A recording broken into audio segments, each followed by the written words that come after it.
Hi friends, welcome to my channel. ఈరోజు నేను ఒక కొత్త స్టోరీ చెప్పబోతున్నాను. ప్లీజ్ లైక్ చేయండి, షేర్ చేయండి, సబ్స్క్రైబ్ చేసుకోండి. అరగరాగా అలీ అనే ఒక అతను అప్పుడే కొత్తగా కట్టిన రైల్వే స్టేషన్ ముందు బయట టాయిలెట్ పోసుకుంటూ ఎవరైనా గమనిస్తున్నారా అని అటు ఇటు చూస్తూ ఉంటాడు.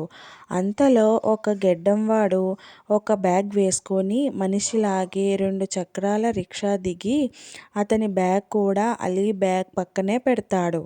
అతని మొహం కన్నా జుట్టు ఎక్కువగా ఉండటం వల్ల అతను చూడటానికి వింతగా కనిపించాడు అలీకి. ఆ రిక్షావాడికి డబ్బులు ఇచ్చి అతను బ్యాగ్ తీసుకొని స్టేషన్ వైపు పరిగెడతాడు. అతను ఎందుకలా పరిగెడుతున్నాడో అర్థం కాక అలీ జిప్ పెట్టుకుంటూ తన బ్యాగ్ తీసుకుంటాడు.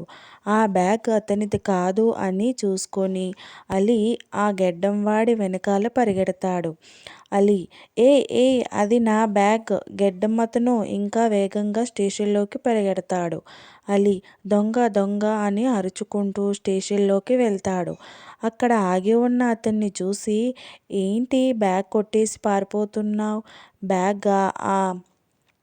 అలీ, అదే సంచి. అది నాది. సంచిని చూసుకొని గెడ్డమతను రైలు వెళ్ళిపోతుంది అనే తొందరలో చూసుకోలేదు. అంత మాత్రానికే దొంగ అంటారా? ఆగావు కదా అని వదిలేశా. లేకపోతే కేసు పెట్టేవాడ్ని. నా సంచేది? అలీ, అది అక్కడే ఉంది. గెడ్డమతను ఒక చూపు చూసి పరిగెట్టుకుంటూ వెళ్ళి కాసేపటికి మళ్ళీ తన సంచితో స్టేషన్లోకి పరిగెత్తుకుంటూ వస్తాడు. అక్కడే రిలాక్స్డ్గా కూర్చున్న అలీ, ఎందుకు ఊరికే ఆ పరుగు? ఎప్పుడూ రైలు ఎక్కలేదా? గెడ్డమతను ఆయాసపడుతూ తల ఎక్కలేదు అన్నట్లుగా ఊపుతాడు. ఆ స్టేషన్లో ఎవరూ ఉండకపోయేసరికి అలీ ఊరికే ఉండక మళ్ళీ గెడ్డమతనితో, నీ పేరేంటి? నరేంద్ర. అంతేనా? నరేంద్రరాయుడు. అలీ, ఉన్న కులమే. నా పేరు మొహమ్మద్ అలీషా. గెడ్డమతను మౌనంగా ఉంటాడు. అతనికి దూరంగా బలిష్టంగా కింద పంచె కట్టుకొని పైన నల్లని దుప్పటి వేసుకొని మొలలో కత్తిలాంటి వస్తువు పెట్టుకొని చెట్టు వెనకాల ఉన్న ఒక అతను కనిపిస్తాడు. అతను అప్పుడప్పుడు తొంగి చూడటంతో నరేంద్రుడికి భయం వేస్తుంది. ప్రతిదాన్ని చూసి భయపడకు. అతను మామూలు మనిషే. అంతగా భయం వేస్తే అటువైపు చూడకు అని మనసులో అనుకుని వేరే వైపు తిరిగి కూర్చుంటాడు.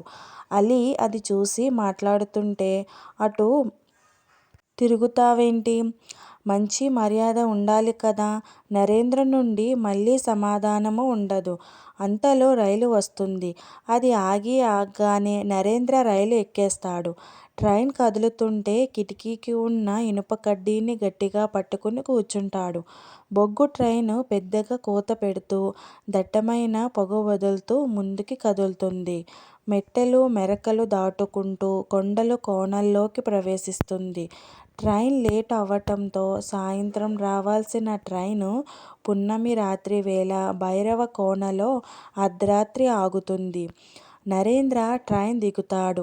నిర్మానుష్యంగా ఉన్న ఆ స్టేషన్లో అటూ ఇటూ చూస్తూ ఉండగా అతనికి ఆ ముసుగు వేసుకున్న అతను కనబడతాడు. వెంటనే తన సంచి తీసుకుని బయటకి వచ్చి కంగారుగా చూస్తుండగా అతనికి ఒక జట్కా బండి అతను కనిపిస్తాడు.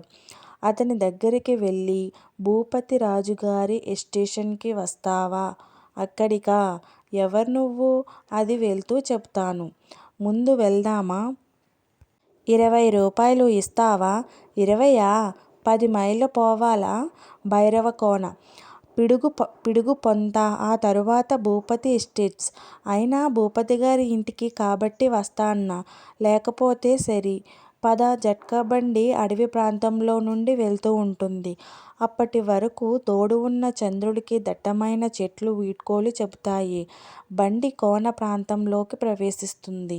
నరేంద్ర అప్పుడప్పుడు వెనక ఎవరైనా వస్తున్నారా అని చూస్తూ ఉంటాడు. అంతలో ఒక కారు వేగంగా వెళ్తూ జట్కా బండి కుడివైపు ఉన్న చక్రాన్ని ఢీకొడుతుంది.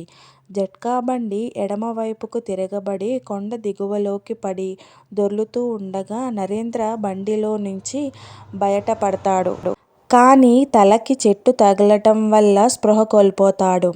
అలా ఢీకొట్టి వెళ్తున్న కారులో భూపతిరాజు, అతని ఒళ్ళంతా చెమటలు, కళ్ళల్లో బెదురు, కాళ్ళు చేతుల్లో వణుకు. కొండ కోనలో ఉండే మలుపులో కూడా వేగం తగ్గకుండా పోనిస్తున్న భూపతిరాజు కారు మీద ఏదో పెద్ద వింత ఆకృతి దూకినట్టుగా ఫీలవుతాడు. దాని భయంకరమైన చెయ్యి లోపలికి చీల్చుకొని వస్తున్నది అనిపించింది. కారు స్టీరింగ్ వేగంగా తిప్పటంతో అదుపు తప్పి కారు కొండ చివరకు స్కిడ్ అవుతూ వెళ్ళి అక్కడ ఉన్న రాయికి తగిలి బోల్తా పడుతుండగా భూపతిరాజు ఎగిరి ఆ రాయి చివరగా కొండంచున ఉన్న ఎండిపోయిన పొడుగాటి చెట్టు మీద పడి జారుతున్నప్పుడు తన మెడకి ఉన్న శాలువ కొమ్మకి చిక్కుకుంటుంది. ఆ శాలువ అతని మెడకి బిగుసుకొని ఉరిలా ఏర్పడి అతని బాడీ లోయలోకి వేలాడుతుంది. తిరగపడిన కారు బోల్తాపడి ఆ అదునుకు అందులో ఒక అద్దం వచ్చి వేలాడుతున్న భూపతిరాజు మెడను తెగ్గొడుతుంది.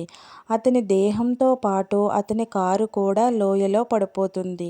అతని తల మాత్రం చెట్టుకు వేలాడుతూ ఉంటుంది.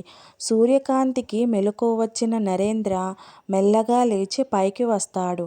జనాలు పెరిగెడుతూ వెళ్తూ ఉంటారు. అందులో ఒక అతను నరేంద్ర దగ్గరికి వచ్చి ఏమైంది బాబూ అంటూ తన దగ్గర ఉన్న తుండు మీద నీళ్లు పోసి నరేంద్ర తలకి చుడతాడు. జట్కా బండి బోల్తా పడింది తాతా. అందరూ ఎక్కడికి వెళ్తున్నారు? భూపతిరాజు గారు చనిపోయారు. అది చూడడానికే వెళ్తున్నారు. నేను వెళుతున్నా. భూపతిరాజుగారా, నన్ను కూడా తీసుకొని వెళ్ళు తాతా. మేము అక్కడికి వెళ్తుండగా మబ్బులు ఆకాశాన్ని కమ్మేశాయి. నేను తాత ఆయన చనిపోయిన చోటికి చేరుకున్నాము. అక్కడికి వెళ్ళి చెట్టుకి వేలాడుతున్న ఆ దృశ్యం చూడగానే తాత కుప్పకూలిపోయాడు. అక్కడికి చేరుకున్న చాలామంది కూడా బాధ కన్నా ఆ దృశ్యాన్ని జీర్ణించుకోలేని ఒక అయోమయ పరిస్థితిలో ఉన్నారు. అక్కడ ఉన్న ఇన్స్పెక్టర్ అతని సబార్డినేట్తో ఏంటయ్యా ఈ జనం? వాళ్ళు ఎవరు వింతగా ఉన్నారు? వాళ్ళు అడవి జాతి వాళ్ళు సార్. ఆ వైపు చూసిన నాకు ఆ జాతి మరీ వింతగా అనిపించారు. అందరిది ఒకే వేషధారణ. వాళ్ళ చేతిలో వేటాడే ఆయుధాలు. అందరూ షేపం అంటూ ఏదో గుసగుసలాడుతున్నారు. రోడ్డు మీద టైర్ గుర్తులు చూస్తే కారు ఒక లైన్లో వెళ్ళినట్టు లేదు సార్. తాగి డ్రైవ్ చేసి ఉంటాడు సార్. మాట పొదుపు. అది భూపతిరాజు. మనం ఆయన జనం మధ్యలో ఉన్నాం. సరే, అంత రాత్రి ఎక్కడికి వెళ్ళారు? ఎందుకు వెళ్ళారు? ఇంకా ఆ వివరాలు తెలియలేదు. కానీ ఇది యాక్సిడెంట్ కాదు సార్. భూపతిరాజు గారిని ఎవరో వెంబడించారు. ఎదురుగుండా కానీ వెనక కానీ ఏదైనా వాహనం వచ్చినట్టు కానీ తరిమినట్టు కానీ మనకు ఆధారాలు దొరికాయా? లేదు సార్. మరి యాక్సిడెంట్ కాక ఏంటి? ఆ టైర్ గుర్తులు 5 మైళ్ళ దూరం నుండి ఉన్నాయి. బండి ప్రాబ్లమ్స్లో ఉంటే అంత దూరం పాడైన బండిని నడపక్కర్లేదు. పక్కన ఎక్కడో ముందే ఆగిపోవచ్చు. దేని గురించో ఆయన భయపడుతూనో ఏదో కంగారులోనో ఉండి ఉండాలి.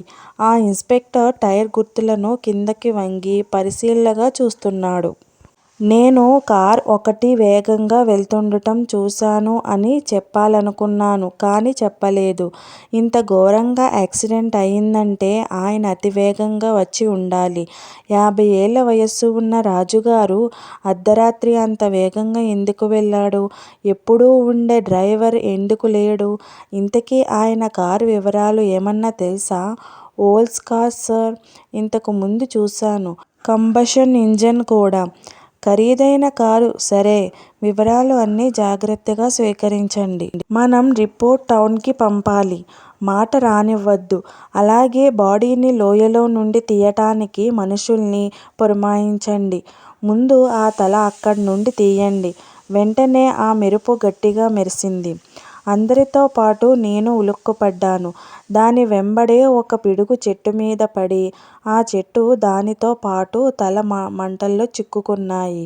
అది చూసి మేము వెనక్కి జరిగితే ఆ అడవి జాతి మాత్రం బెదరలేదు. ఒక అతను మోకరిల్లి అమ్మా డోరా అగ్గి అని అరిచాడు. మిగతా వారు కూడా మోకరిల్లి అమ్మ డోరా అగ్గి అని అరవటం మొదలుపెట్టారు. ఒక్కసారిగా అందరూ ఆయుధాల్ని ఒక్కదానితో మరోదాన్ని కొడుతూ అగరాగా అంటూ ఏకధోరణితో శబ్దం చేస్తుంటే అక్కడ ఉన్న ఊరి జనం అందరూ భయంతో వెనక్కి నడిచారు. పోలీస్ సబార్డినేట్ సార్, ఇక్కడ